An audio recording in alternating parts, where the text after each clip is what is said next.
Good morning, students. This video is about introduction of the database. So in this video, you are going to learn about some basic knowledge of the database.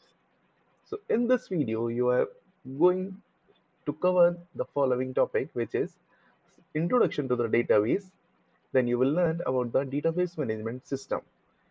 Then we will discuss about the some need for the DBMS like data sorting, data storing, summarizing, classifying and retrieving, that how we can do all these things with the help of DBMS, which is stand for the database management system.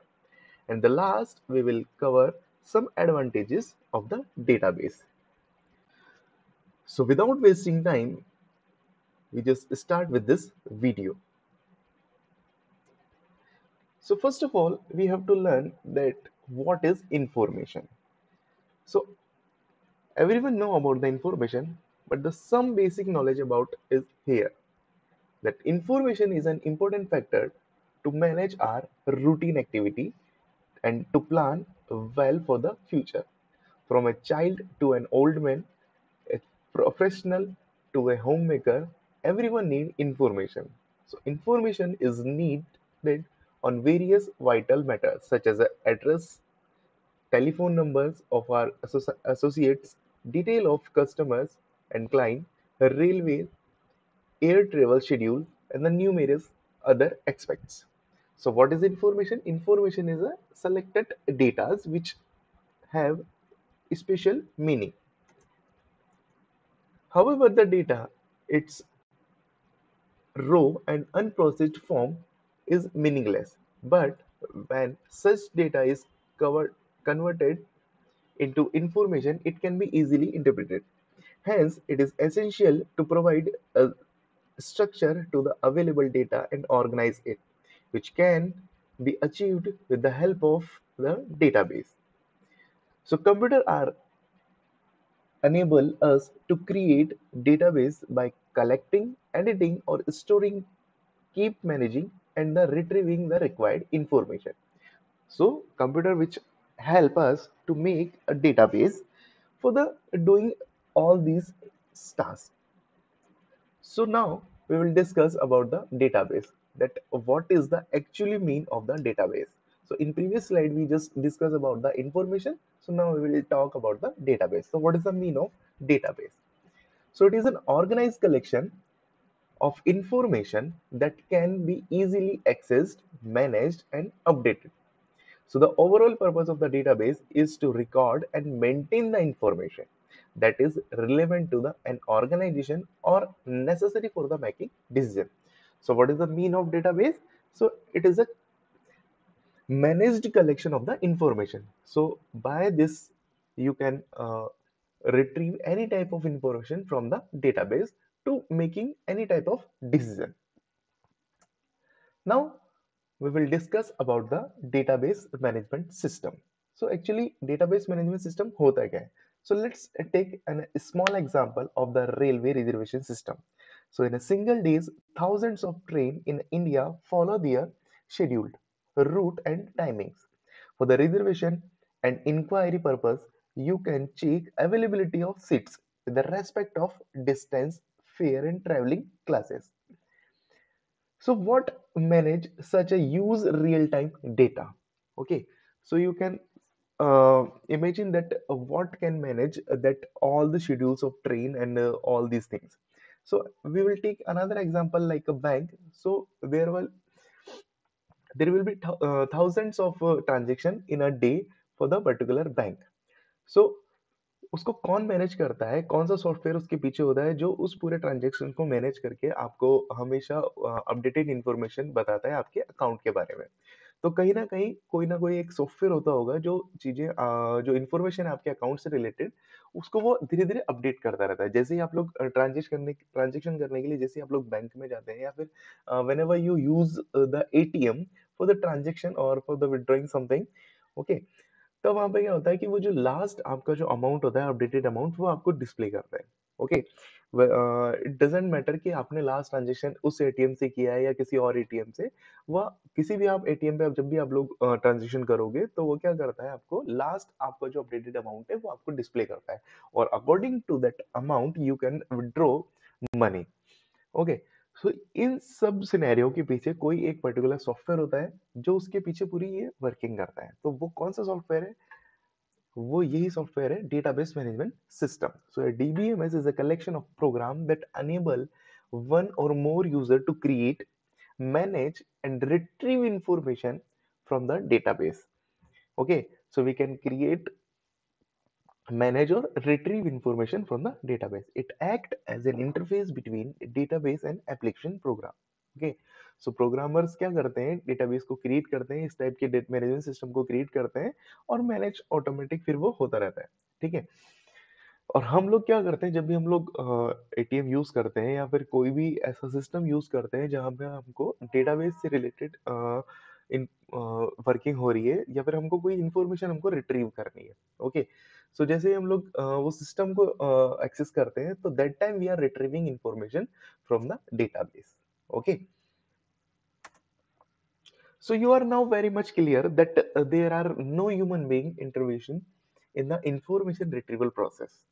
Okay, and no one except the computer can work so fast and accurate for the millions of user, bank account holder or the student.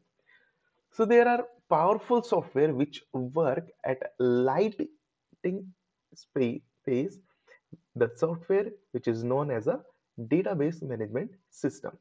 Okay, सो किसी भी human being के लिए इतना easily नहीं होगा कि पुराने database को एक फटाफट से एक्सेस करके आपको पर्टिकुलर जो आपकी लास्ट जो अपडेटेड क्वेरी है वो आपको बता दे, या जो भी आपने क्वेरी की है उसके हिसाब से आपको आउटपुट प्रोवाइड कर दे। ठीक है। So with the help of computer we can do such task. Okay. Now after the knowing the DBMS and the database management system and the database, we just go for the need for a DBMS. Okay, so ये जो भी सारे benefits थे जो हम लोग DBMS की help से कर रहे थे, ठीक है, तो इसकी जरूरत कहाँ पड़ेगी हमको? Why we need for a DBMS? Okay, so we will discuss about this. Okay, so first of all, to provide relevant flexibility, it should be easy to link data from the different file. Okay, so DBMS क्या करता है, हमको facility provide करता है कि हम लोग क्या कर सकते हैं, इजीली एक्सेस कर सकते हैं हम लोग हमारे जो पुराने डेटा को in within a fraction of second, और we can easily link a different type of data in the same file to facilitate reduction of the data duplication, elimination of the multiple copies of a master file, data redundancy control helps in overcoming updating problem and promote the data integrity.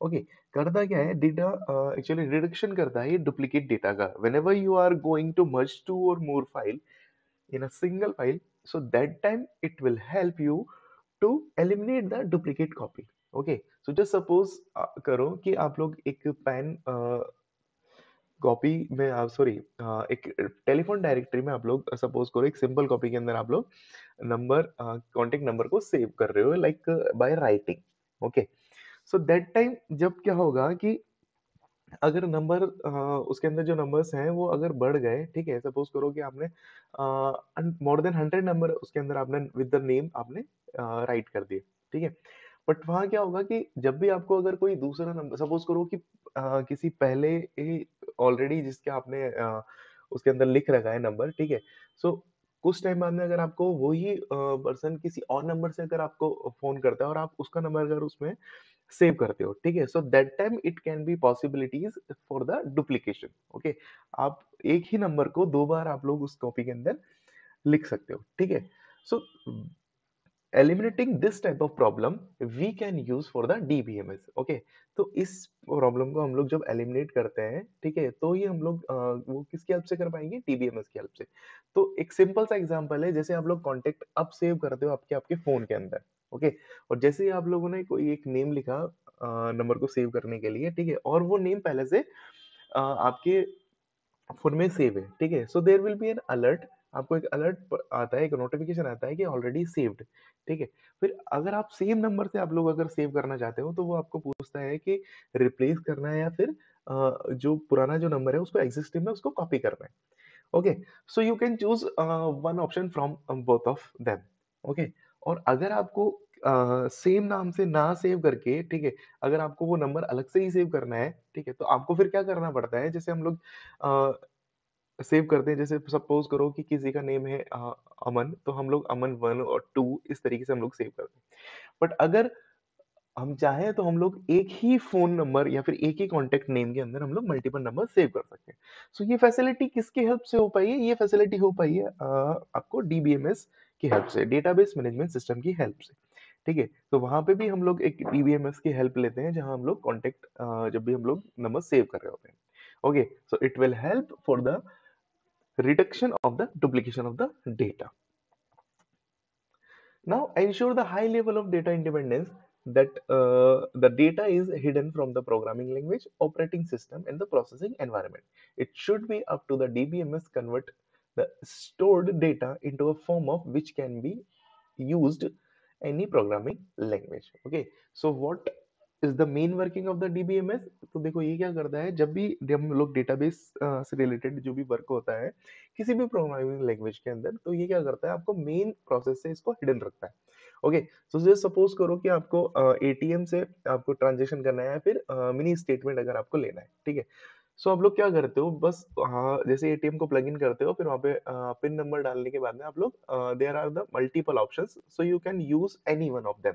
Okay, so just suppose you just click on that mini statement, ठीक है, तो वो क्या करता है, आपको पूरा database ना दिखा के वो क्या करता है, आपको पर्टिकुलर नंबर ऑफ ट्रांजेक्शन आपको डिस्प्ले करता है। ओके, या फिर वो रिसिप्ट देता है आपको नंबर ऑफ ट्रांजेक्शंस को प्रिंट करके। Okay, so it will hide the all database from the user and it will only display the retrieval information. ठीक है, रिट्रीवल इंफॉर्मेशन का मतलब होता है कि यहाँ पे जो भी आपने इंफॉर्मेशन के लिए क्वेरी की है वो ही इंफॉर्मेशन ये आपको क्या करता है, डिस्प्ले करता है।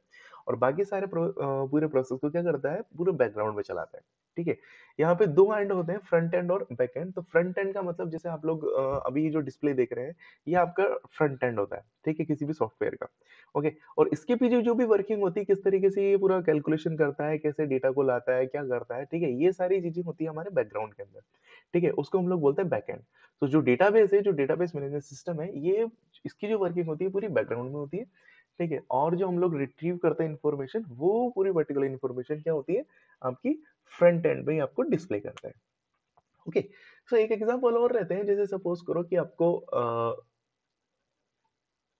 पर्टिकुलर ट्रेन देखनी है किसी एक पर्टिकुलर डे पे, ठीक है, तो जस्ट सपोज करो कि आपको जयपुर से लेके दिल्ली तक की ट्रेन का शेड्यूल देखना है। ठीक है, so you just go on the Google, और फिर क्या करते हो, या फिर आप लोग आईआरसीटीसी की साइट्स पे जाके आप लोग क्या करते हो, फ्रॉम से लेके डेस्टिनेशन में आप लोग फ्रॉम लिखोगे जयपुर, और टू डेस्टिनेशन में आप लोगों ने लिखा कि दिल्ली। ठीक है, सो वहां जयपुर से लेके दिल्ली तक जितनी भी ट्रेन होगी वो ही आपके पेज पे आपको डिस्प्ले करेगी, ना कि पूरे ऑल ओवर इंडिया में जितनी भी ट्रेन चल रही है वो सारी।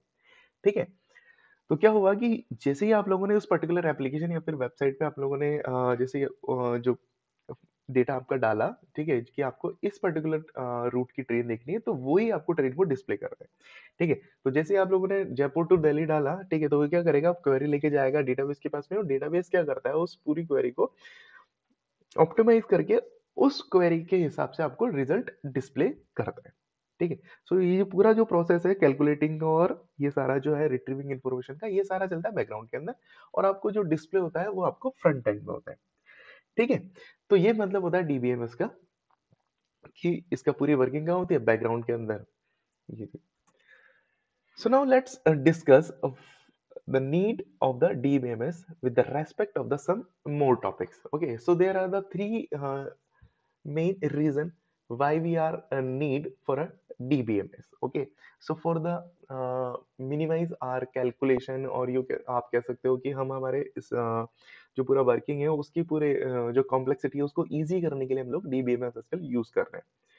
Okay, so now we will discuss about the some needs of the DBMS with the respect to the data storing. Okay, so data storing का मतलब होता है यहाँ पे कि हम लोग डेटा को स्टोर कर सकते हैं इन अ लार्ज अमाउंट। ओके, तो सपोज करो कि आप लोग यूज कर रहे हो एक छोटा सा टेलीफोन डायरेक्टरी। तो उसके अंदर क्या कर सकते हो आप लोग, जितने पेजेस हैं उतने ही आप लोग क्या कर सकते हैं, नंबर उसके अंदर नोट कर सकते हो। But with the help of data storing और DBMS, okay, so this advantage make you ensure to store a large amount of data in a particular dbms. Okay, so let us take an example of like a bank database. Okay, so bank database भी एक सही example है for this particular reason. So a bank has a thousand of a customer whose complete data is stored in a database. From the detail of account number to the customer names, permanent address to the PIN number, account balance to the financial transaction, and everything managed by the DBMS. It provide you that you can maintain the vast amount of data using proficient DBMS. Okay, so जब भी हम लोग use करते हैं ATM या फिर हम लोग ऑनलाइन बैंकिंग जब भी हम लोग यूज करते हैं, so that time we are using that particular bank database. Okay, so with that help of link बोल लो या फिर आप लोग ऑनलाइन बैंकिंग सिस्टम से जब आप लोग यूज कर रहे हो, ठीक है, तो हम लोग उस पर्टिकुलर वेबसाइट्स को जब हम लोग यूज करते हैं तो उसके पीछे की जो वर्किंग होती है वो कौन हैंडल करता है, वो डीबीएमएस हैंडल करता है। ठीक है, so data storing is an important feature of the DBMS, that it can be store the large amount of data, or not only it can store the large amount of data, it can easily manipulate that particular data। ठीक है, जैसे हम लोग suppose करो कि हमको उसके अंदर कुछ अपडेशन करनी है या फिर हम लोगों ने ट्रांजेक्शन किया, फिर उसके बाद में जो अपडेशन होती है वो तो ये उस अपडेशन को इजीली हैंडल कर पाते हैं। Okay, so now next, data sorting. Okay, so the sorting feature to the arrangement of the data in a proper sequence. A collection of a data is useless until it is managed in an organized way. Okay, so suppose करो कि आप लोगों के पास में जो भी data है, जो डेटाबेस है, ठीक है, वो तब तक आपका यूजलेस है कि आप लोग उसके अंदर उसको सोर्ट नहीं कर पाते हो। ठीक है, क्योंकि अगर आपको रिट्रीव करनी है पर्टिकुलर इन्फॉर्मेशन, ठीक है, तो आपको कहीं ना कहीं आपके एक पर्टिकुलर रिक्वायरमेंट के हिसाब से आपको उसको सोर्ट करना पड़ेगा, तभी आप लोग उसमें इजीली एक्सेस कर पाओगे चीजें। ठीक है, सो जस्ट सपोज करो कि आपके जितने भी फोन नंबर है, सपोज करो आपने मोर देन 500 फोन नंबर आपने कॉन्टेक्ट लिस्ट में सेव कर रखे, और उसमें ये फीचर नहीं है कि आप लोग उसके अंदर क्या कर पाओ। अभी तो हम लोग क्या करते हैं, हमारे जो कॉन्टेक्ट लिस्ट में with the help of A to Z sorting वो सोर्ट हुए हुए होते हैं। ठीक है, तो हम लोग क्या करते हैं, सीधे जे पे अगर जाना है, किसी का नाम जैक है और जैक को नंबर हमको सर्च करना है, तो सीधा हम जे पे जाते हैं।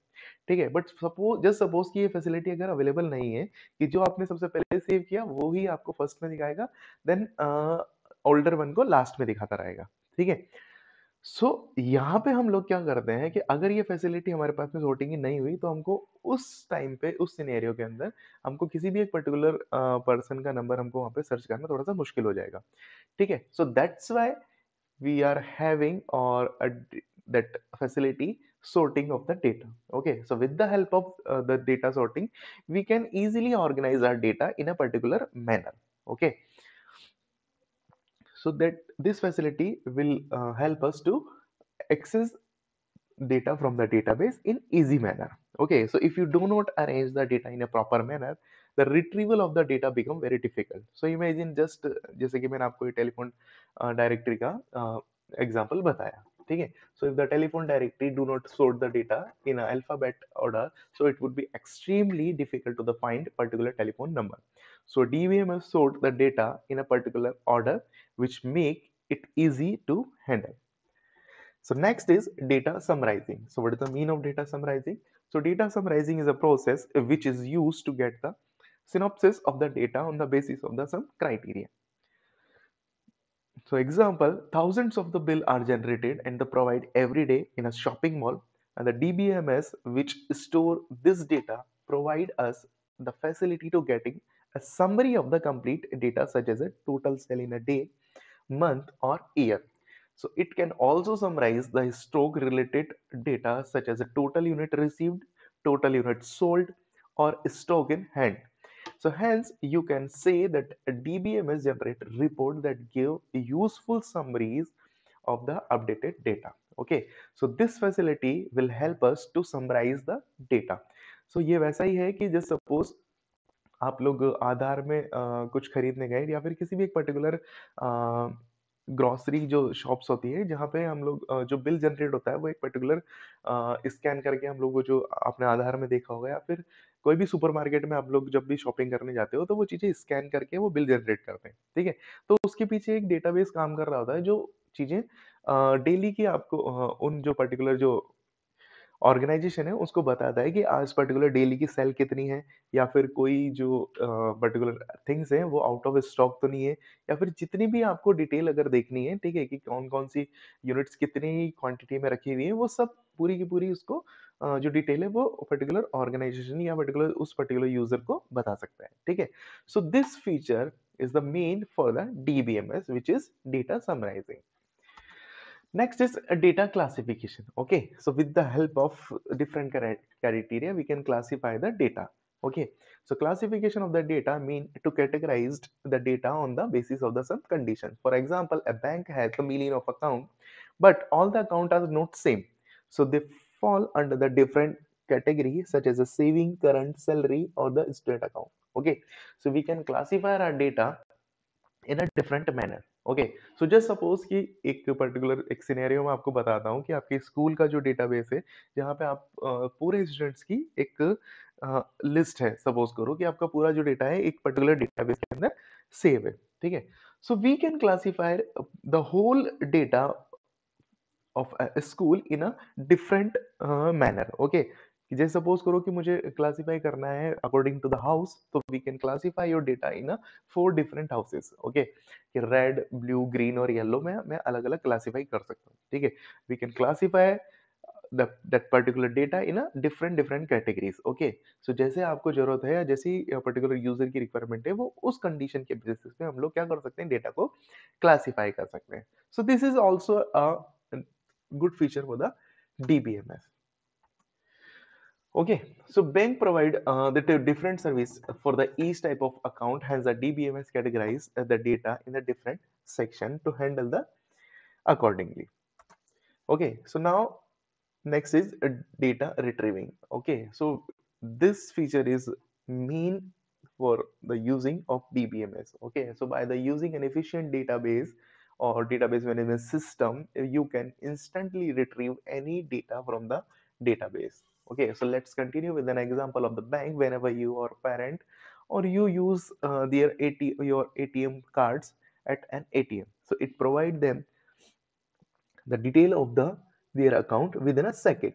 So despite having a record of a million customer, it retrieve the data at a lightning speed. Hence, a DBMS not only help us to, for the storing the large amount data, but also help us to quick retrieval of the same. Okay, so DBMS का मतलब ये नहीं कि केवल वो large amount of को जो information को केवल सेव करेगा, वो हेल्प करता है आपको उस जो इन्फॉर्मेशन सेव है उसमें से पर्टिकुलर आपके काम की जो इन्फॉर्मेशन या आपने जो क्वेरी की है उस इन्फॉर्मेशन को रिट्रीव करने में भी, ठीक है। So with in a fraction of second you can access the information about your query or your requirement. Okay, so these are the some points which tell us the need of a DBMS, that कि हमको वो DBMS की क्यों जरूरत पड़ती है, ठीक है, कि हम लोग क्यों, तो ये जो DBMS है, डेटा मैनेजमेंट सिस्टम है, जो हमारे डेली रूटीन के जो वर्क्स होते हैं उसको क्या करता है, बहुत इजी करता है with the help of computer. Okay, so that's why we are using the DBMS in everywhere. Okay, so now let's uh, talk about some advantages, which is the last topic of this video, which is advantages of DBMS. Okay, so now we will discuss about the some advantages of DBMS. Okay, so just like it, we will have some advantages of DBMS. We will discuss in a next slide. So now first advantages is that reduce the data redundancy. Okay, so what is the mean of redundancy? Redundancy का मतलब होता है आपका यहाँ पे कि जब हम लोग डेटा बेस में जब डेटा स्टोर करते हैं तो बहुत सारा डेटा ऐसा होता है जो डुप्लीकेट हो रहा होता है या फिर काम का नहीं होता है, ठीक है। तो उस टाइप के पर्टिकुलर डेटा को क्या करता है, ये एलिमिनेट कर देता है, ठीक है। So let's see the DBMS help controlling the duplication of the data which in the turn minimizing the data inconsistency. Okay, so it store the data at one location and provide the centralized access to all the application program. thus reducing both cost and storage space. Okay, so next is data concurrency. Okay, so what is the mean of concurrency? Concurrency का मतलब होता है कि particular एक जगह हम लोग इसको सेव कर पाते हैं. Okay, so concurrency control can be defined as a feature in which DBMS which allow multiple transaction to access and modify shared data at the same time. Okay, without violating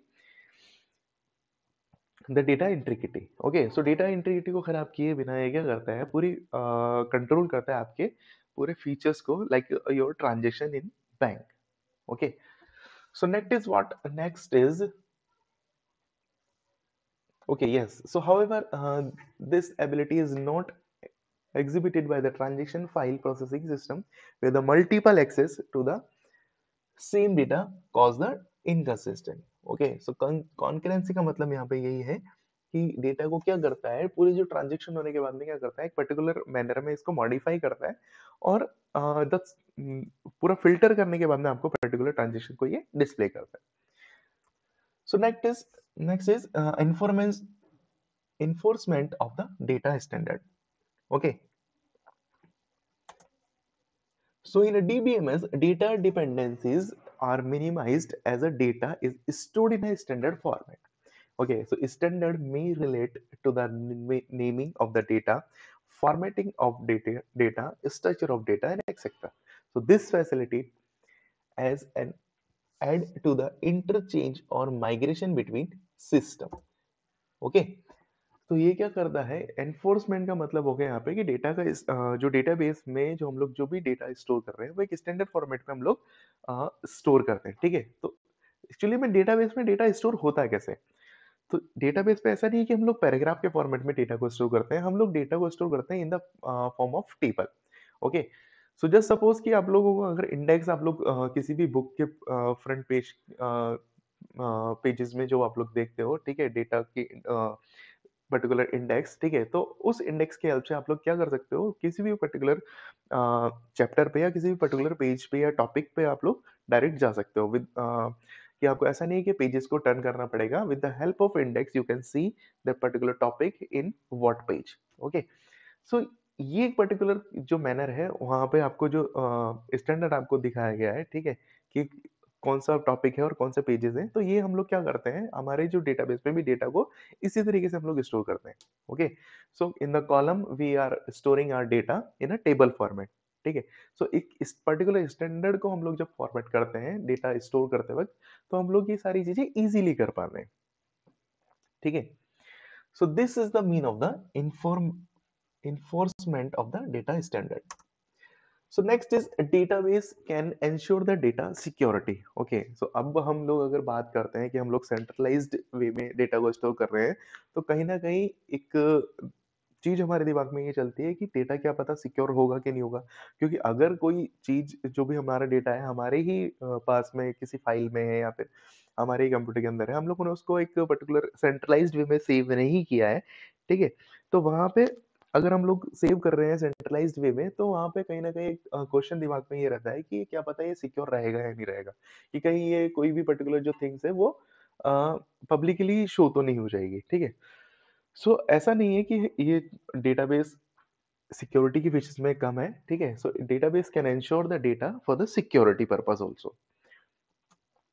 Okay, so sometimes the database contain the confidential data which need to be protected and unauthorized access. Okay, so a database provides security to sensitive data by programming authorization and check enforcing selective access of the user. Okay, so जब भी आप लोग database access करते हो, ठीक है, या फिर जस्ट सपोज करो कि आप लोग आपका ऑनलाइन बैंकिंग को जब आप लोग एक्सेस करते हो, ठीक है, तो वो आपसे पहले यूजर आईडी और पासवर्ड मांगता है. ठीक है, सो पासवर्ड को जब आप लोग सही करेक्ट डालोगे, यूजर आईडी को करेक्ट डालोगे, तभी वो आपको नेक्स्ट पेज पे ट्रांसफर करता है, मतलब कि आपको एबल करता है आपके अकाउंट से रिलेटेड ट्रांजेक्शन को एक्सेस करने के लिए. ठीक है, बट अगर आपका आईडी यूजर पासवर्ड गलत है या फिर आप किसी और का अगर यूज कर रहे हो, ठीक है, तो वहां पे आपको क्या करेगा, वो परमिशन नहीं देगा. ठीक है। सो ये सारी चीजें क्या होती है, ये ही चीजें होती है डेटा सिक्योरिटी से रिलेटेड, कि आप पर्टिकुलर यूजर को क्या करता है, ये ऑथराइज्ड करता है, ठीक है, और उस ऑथराइजेशन चेक्स के बाद में आपको क्या करता है, अलाउ करता है to access that particular system. Next is integrity can be improved. Okay, so what is the mean of integrity?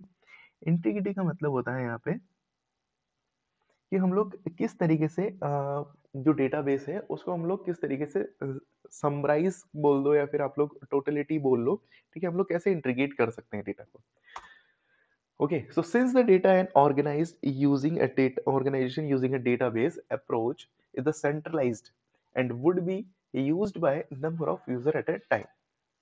Okay, so it is essential to enforce the integrity constraint. ठीक है, तो अगर हम लोग यूज कर रहे हैं किसी भी एक पर्टिकुलर डीबीएमएस को, कोई एक ऑर्गेनाइजेशन जब भी यूज करता है तो there will be a chance कि वहाँ पे उस पर्टिकुलर जो सिस्टम को बहुत सारे लोग यूज करेंगे किसी भी पर्टिकुलर टाइमिंग में। जैसे सपोज अभी जो कोविड वैक्सीन वाला जो अभी चल रहा है, ठीक है, तो रजिस्ट्रेशन के लिए हम पूरे इंडिया के अंदर से सब अलग अलग लोग क्या कर रहे हैं, उसको रजिस्ट्रेशन के लिए उसमें क्लिक कर रहे हैं, ठीक है।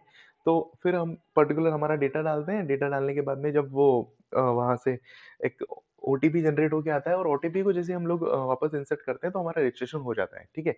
सो ये जो पूरा सिस्टम है हम लोग क्या कर रहे हैं, उसको एक्सेस कर रहे हैं। सो ये ही एक जो इस पूरे सिनेरियो को कौन हैंडल कर रहा है, एक पर्टिकुलर डीबीएमएस उसको हैंडल कर रहा है।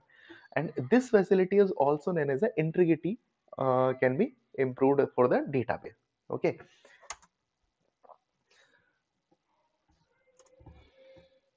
ठीक है, तो ये जो सिनेरियो है कि हम लोग किस तरीके से एक एक ही पर्टिकुलर सिस्टम को multiple user at a time हम लोग क्या कर पा रहे हैं, स्टोर कर पा रहे हैं। ओके, और सॉरी, स्टोर तो कर पा रहे हैं लेकिन हम लोग उसको एक्सेस भी कर पा रहे हैं, ठीक है। तो ये जो पूरा सिनेरियो है, इस पूरे सिनेरियो को हैंडल करने के लिए जो यूज करते हैं हम लोग, वो उसके पीछे जो सिस्टम होता है वो कौन सा होता है, DBMS. Okay, so next is banking up and recovery management. Okay, so this feature is I think very well known about you कि बैकिंग अप और रिकवरिंग का मतलब आपको पता होगा कि हम लोग क्या करते हैं कि हमारे डेटा का बैकअप ले सकते हैं, ठीक है, और पर्टिकुलर किसी भी टाइम पे हम लोग क्या कर सकते हैं, उसको रिकवर कर सकते हैं। ओके, सो जस्ट सपोज कि हम लोगों ने डेटा तो क्या कर लिया, सेव कर लिया किसी एक particular with help of DBMS, और सपोज करो कि वो क्रैश हो गया, ठीक है। तो क्रैश होने से पहले क्या होता है कि हम लोग उसको अंदर एक फैसिलिटी होती है कि हम लोग उसका बैकअप ले सकते हैं, ठीक है। जैसे कि हम लोग एक छोटा सा एग्जांपल मैं बता दूं आपको कि आपका जो कॉन्टैक्ट लिस्ट है वो हम लोग क्या करते हैं, गूगल पे डाल के रखते हैं, ठीक है, या फिर cloud computing, sorry, cloud storage अगर आपको पता हो कि हम लोग गूगल फोटोज को जब हम लोग यूज करते हैं तो हमारे फोन के जितने भी फोटोज होते हैं वो गूगल ऐप पे सीधे चले जाएंगे, गूगल फोटोज पे चले जाते हैं, कि अगर हम लोगों ने उस फैसिलिटी को एबल कर रखा है तो, ठीक है। और जैसे हम लोग उसको एबल करके रखते हैं तो क्या करते हैं कि with the help of internet वो क्या करती है, हमारे फोन की फोटोज को उस पर्टिकुलर हमारी आईडी पे अपलोड करके रखता है, ठीक है। तो अगर सपोज करो आपने फोन चेंज किया है या आपका फोन कहीं आपसे खो गया है, ठीक है, सो आप लोग नया फोन जब आप लोग यूज करोगे, फिर सेम आईडी जब आप लोग उसके अंदर डालोगे फॉर द प्ले स्टोर, ठीक है, for the accessing the play store feature, you have to put that particular mail ID, ठीक है। तो वो पुरानी वाली मेल आईडी है, जैसे ही आप लोगों ने उसके अंदर डाली और उसको एक्सेस किया, तो जैसे ही आप लोग गूगल फोटोज को भी ऑन करोगे उसके अंदर, ठीक है, तो आपको पुरानी जितनी भी फोटोज होती हैं वो सारा का सारा आपको वहां पे वो डेटा मिल जाएगा। So this feature is known as a data backup and recovery. Okay, so backup तो आप लोगों ने जब पहले फोन से डाल दिया था, और रिकवरी का मतलब हो गया कि आपने वहां से उसको रिट्रीव कर लिया, ठीक है, कहीं भी एक पर्टिकुलर क्लाउड पे वो सेव होते हैं, ठीक है, हम लोग उसको बोलते हैं क्लाउड स्टोरेज, ठीक है। तो वहां से हम लोग उसको क्या करते हैं, रिकवरी कर लेते हैं, ठीक है। सो this feature is also available for the DBMS। Okay, so backup and the recovery refer to a various strategy and procedure used in protecting a database against the data loss and the process of the reconstructing the data in a case disk crash occur। Okay, so for example, in case of a threat to the database, like a power failure, so data recovery management feature recover the database if the power goes off. Okay, so backup management refer to the safety for an integrity and like backing up all the data. or document file on the disk. Okay, so this is all known as a data backup and the recovery for the DBMS. So I think you are very well known about that, all which we discuss in this video. Okay, so we will cover the remaining part of this session of introduction to the DBMS in a next video. So till then, stay happy and stay safe. Thank you.